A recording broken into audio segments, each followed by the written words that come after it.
मित्रों, मैं महाराज कुमार गुप्ता दक्ष स्टडी परिवार में आपको स्वागत करते हैं।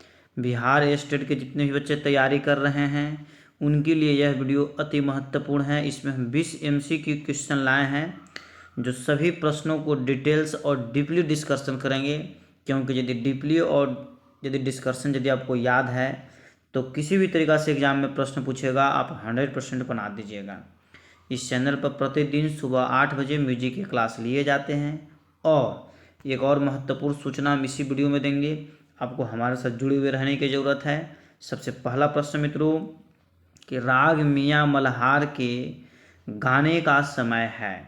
राग मियाँ मल्हार के गाने का समय है।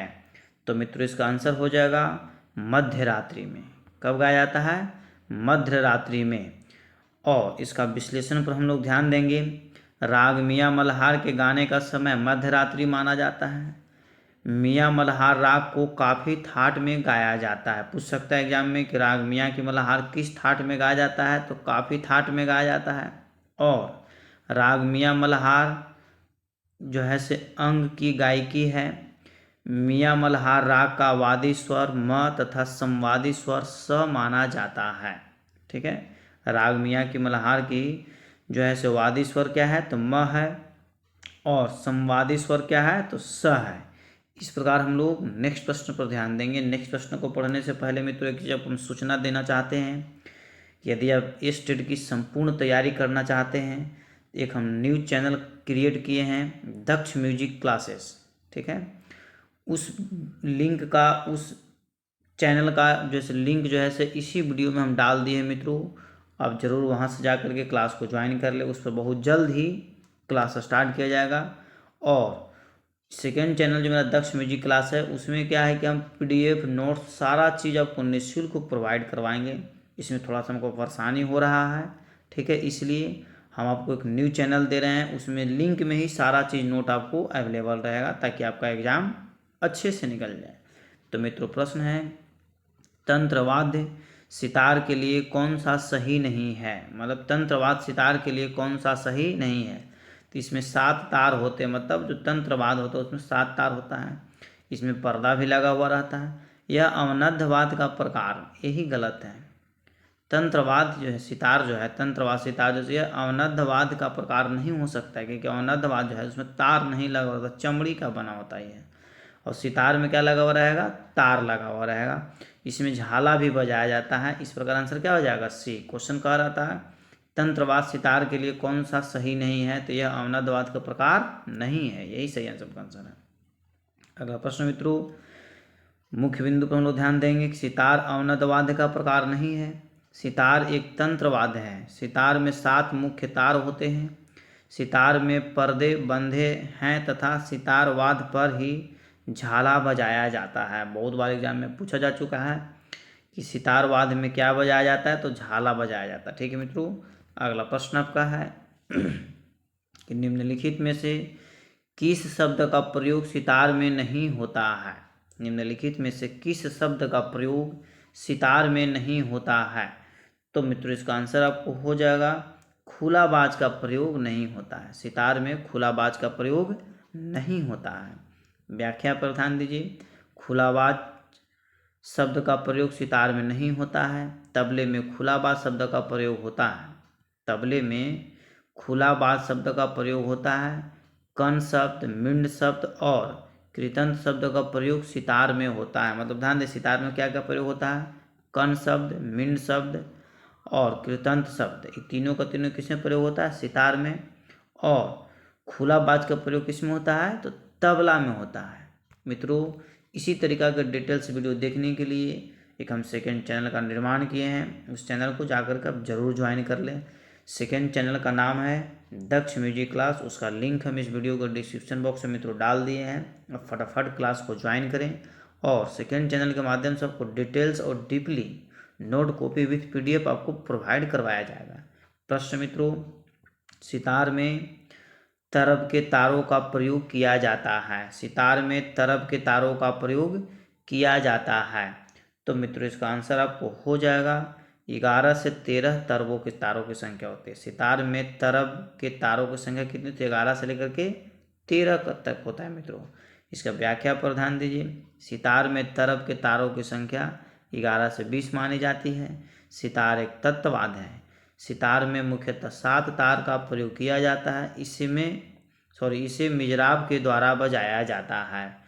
एग्जाम में पूछा जा चुका है कि सितार को किससे बजाया जाता है, तो मिजराब के द्वारा बजाता है। सितार में मुख्यतः तारों की संख्या कितनी होती, तो 7 होती। बीपीएससी टीचर ने पूछा भी है। सिर्फ मुख्यतः यहाँ पर लगा करके लड़कों को कंफ्यूज कर दिया था। ठीक है, सितार में 7 तार होता है, को याद रखना है। सितार में तरबों की तारों की संख्या कितनी, तो 11 से 13 होती है। और सितार में जो है से बजाया जाता है किससे, तो मिजराब से बजाया जाता है। अगला प्रश्न मित्रों, कोमल रे एवं तीव्र मध्यम के साथ अन्य शुद्ध स्वरों का प्रयोग किस ठाट में किया जाता है, तो मित्रों इसका आंसर आपको हो जाएगा एप्पल, मारवा ठाट में किया जाता है। किस में किया जाता है, मारवा ठाट में। कोमल रे एवं तीव्र मध्यम के साथ अन्य शुद्ध स्वरों का प्रयोग किस ठाट में किया जाता है, तो मारवा ठाट में किया जाता है। इसका व्याख्या पर ध्यान दीजिए मित्रों। कोमल रे एवं तीव्र मध्यम के साथ अन्य शुद्ध स्वरों का प्रयोग मारवा ठाट में किया जाता है। मारवा राग मारवा ठाट का आश्रय राग है। इस राग में रे वादी तथा ध संवादी माना जाता है। पूर्वी ठाट में रे और ध कोमल में तीव्र प्रयोग किया जाता है। भैरवी ठाट में रे ग ध नि स्वर कोमल लगते हैं तथा कल्याण ठाट में केवल तीव्र म का प्रयोग किया जाता है और शेष जो है शुद्ध स्वर होते हैं। अगला प्रश्न मित्रों, यदि षड्ज की आंदोलन संख्या 240 हो, यदि षड्ज की आंदोलन संख्या 240 हो तो तार षड्ज की आंदोलन संख्या कितनी होगी, तो दुगनी हो जाती है। मतलब कितना हो जाएगा, 480। ठीक है, व्याख्या ध्यान दीजिए। यदि षड्ज की आंदोलन संख्या 240 हो तो तार षड्ज की आंदोलन संख्या कितना हो जाएगा, 480 मानी जाती है। और 270 शुद्ध रे की और 288 कोमल गंधार की और 432 कोमल निषाद की आंदोलन संख्या मानी जाती है। अगला प्रश्न मित्रों, राग वृंदावनी सारंग किस ठाट का है, राग वृंदावनी सारंग किस ठाट का है, तो मित्रों इसका आंसर आपको हो जाएगा काफी ठाट का है। किस ठाट का है, काफी ठाट का। इसका व्याख्या पर ध्यान दीजिए। राग वृंदावनी सारंग काफी ठाट का राग है। वृंदावनी सारंग राग का वादी स्वर रे तथा संवादी स्वर प माना जाता है। राग वृंदावनी सारंग में दोनों नी काफी प्रयोग किया जाता है। वृंदावनी सारंग को मध्यवाहन काल में गाया जाता है। वृंदावनी सारंग को आसावरी ठाट तथा पूर्वी ठाट तथा मारवा ठाट के अंतर्गत नहीं माना जाता है। ये कौन ठाट के अंतर्गत आता है, तो काफी ठाट के अंतर्गत आता है। अगला प्रश्न मित्रों, संगीत रत्नाकर ग्रंथ कितने अध्यायों में विभक्त है, इसका आपको कमेंट्स में जरूर आंसर देना चाहिए कि संगीत रत्नाकर ग्रंथ कितने अध्यायों में विभक्त हैं।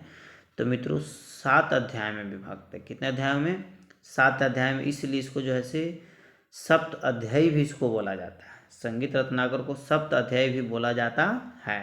संगीत रत्नाकर ग्रंथ को किसने लिखा है, तो सारंग देव जी ने लिखे हैं। संगीत रत्नाकर ग्रंथ को किसने लिखा, सारंग देव जी ने लिखे। इसमें कितने अध्याय हैं, तो 7 अध्याय हैं और इसीलिए इसको सप्त अध्याय भी कहा जाता है। मित्रों इसी से भी डिटेल्स वीडियो देखने के लिए एक हम सेकेंड चैनल का निर्माण किए, दक्ष म्यूजिक क्लासेस। सेकेंड चैनल का लिंक हम इसी वीडियो के डिस्क्रिप्शन बॉक्स में मित्रों डाल दिए हैं। अब वहाँ से जा के क्लास को जरूर ज्वाइन कर ले, चैनल को जरूर सब्सक्राइब कर लो। सेकेंड चैनल पर बहुत जल्द ही class deeply with note copy और पीडीएफ के साथ आपको प्रोवाइड करवाया जाएगा। तो प्रश्न मित्रों, भरत द्वारा लिखित ग्रंथ है, मतलब इनमें से कौन सा ऐसा ग्रंथ है जो भरत साहब लिखे हैं, तो नाट्य शास्त्र के लेखक कौन है, भरत साहब। इसकी व्याख्या पर ध्यान दीजिए। भरत द्वारा लिखित नाट्य शास्त्र है। यह ग्रंथ 3री शताब्दी में लिखा गया है। पूछ सकता है कि नाट्यशास्त्र कौन सी शताब्दी में लिखा गया है, तो 3री शताब्दी में लिखा गया है। कब लिखा गया है, 3री शताब्दी में। ठीक है, मतंग जी ने विदेशी का लेखक हैं। भारत खंडे जी ने क्रमिक पुस्तक मलिका तथा संगीत मरकंद के लेखक जो है नारद जी हैं। संगीत मरकंद के रचनाकर कौन है, तो नारद साहब हैं। और क्रमिक पुस्तक मलिका ग्रंथ के लेखक कौन है, तो भारत खंडे जी हैं। और विदेशी के लेखक कौन है, तो मतंग साहब हैं। और यहाँ पर क्वेश्चन है कि भरत द्वारा लिखित ग्रंथ कौन है? तो नाट्यशास्त्र। कौन शताब्दी में लिखा गया? तो 3री शताब्दी में। अगला प्रश्न मित्रों कि अभिनव राग मंजरी के लेखक कौन है? अति महत्वपूर्ण प्रश्न आपका है कि अभिनव राग मंजरी के लेखक कौन है? तो भारत खंडे साहब हैं। अभिनव राग मंजरी के लेखक कौन है मित्रों? तो भारत खंडे साहब हैं। इसकी व्याख्या पर ध्यान देंगे हम लोग। अभिनव राग मंजरी के लेखक भारत खंडे जी हैं। सारंग देव जी ने संगीत रत्नाकर ग्रंथ और भरत जी ने नाट्यशास्त्र ग्रंथ और मतंग जी ने बृहदेशी नामक ग्रंथ की रचना की है। हम पहले भी बता चुके हैं कि किसी भी प्रश्न को एकदम डीपली और डिटेल्स आपको निचोड़ बताते चलेंगे। आपको हमारे साथ जुड़े हुए रहने की ज़रूरत है। ठीक है मित्रों, तो अगला प्रश्न आपका है जो बेहद ही महत्वपूर्ण है। इनमें से कौन सा राग अमीर खुसरो की रचना नहीं है? तो ध्यान दीजिएगा, सहाना अमीर खुसरो की रचना है, पुरिया भी है, पूर्वी भी है। हंस ध्वनि अमीर खुसरो साहब नहीं लिखे थे, इसका निर्माण नहीं किए थे। इनमें से कौन सा राग अमीर खुसरो की रचना नहीं है? तो हंस ध्वनि राग जो है अमीर खुसरो रचना नहीं किए हैं।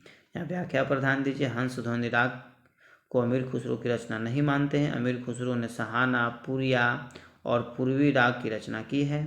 अमीर खुसरो ने सितार, तबला और कई अन्य रागों का भी आविष्कार किया है। अगला प्रश्न मित्रों, अगला प्रश्न बताने से पहले एक बार हम जरूर आपको सूचना देंगे कि एक सेकेंड चैनल का निर्माण किया है मित्रों हम, दक्ष म्यूजिक क्लास। उसको म्यूजिक के से रिलेटेड और स्टेट से रिलेटेड एकदम डीपली उसमें पढ़ाया जाएगा। एक्सपर्ट टीचर तथा हम भी उसमें रहेंगे। और सेकेंड चैनल को आप जरूर सब्सक्राइब कर ले। उसमें निःशुल्क आपको PDF, नोट कॉपी और आपको किसी भी प्रकार की समस्या हो उसमें नंबर दिया हुआ रहेगा। आप डायरेक्ट कमेंट्स में या व्हाट्सएप कर सकते हैं। आपको तत्काल जो है से सुविधा दिया जाएगा, इसलिए चैनल को जरूर सब्सक्राइब कर ले मित्रों।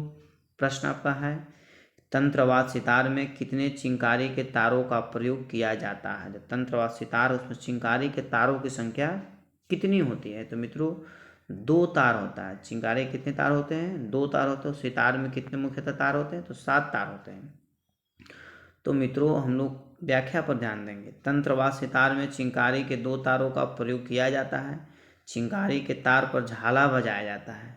चिंकारी के पहले तार को छोटे चिंकारी और दूसरे तार को बड़े चिंकारी कहते हैं। जो चिंकारी का जो 2 तार है, तो एक ठो को बोलते हैं छोटा चिंकारी और दूसरे को क्या बोलते हैं? बड़ी चिंकारी। ठीक है। सितार वाद को मिजराब द्वारा बजाया जाता है। बहुत बार एग्जाम में पूछा जा चुका है कि सितार को किससे बजाया जाता है? तो मिजराब से बजाया जाता है। और सारंगी को किससे बजाया जाता है? तो गज से बजाया जाता है। और सितार में मुख्यतः तार कितने होते हैं? तो 7 तार होते हैं। अगला प्रश्न मित्रों, राग मारवा का वर्जित स्वर है। राग मारवा का वर्जित स्वर है। तो मित्रों राग मारवा का जो मित्रों जो है प जो है सो वर्जित स्वर माना जाता है। प क्या माना जाता है? वर्जित स्वर। इसकी व्याख्या पर ध्यान दीजिए। राग मारवा का वर्जित स्वर प माना जाता है। मारवा राग मारवा थाट का है। पूछ सकता है कि मारवा राग किस थाट का है? तो मारवा ही थाट का है। और मारवा राग का वादी स्वर रे तथा संवादी स्वर ध।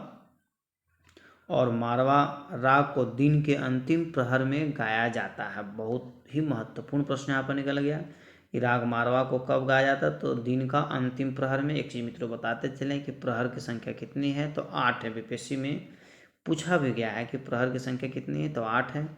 मारवा राग में तीव्र म का प्रयोग किया जाता है।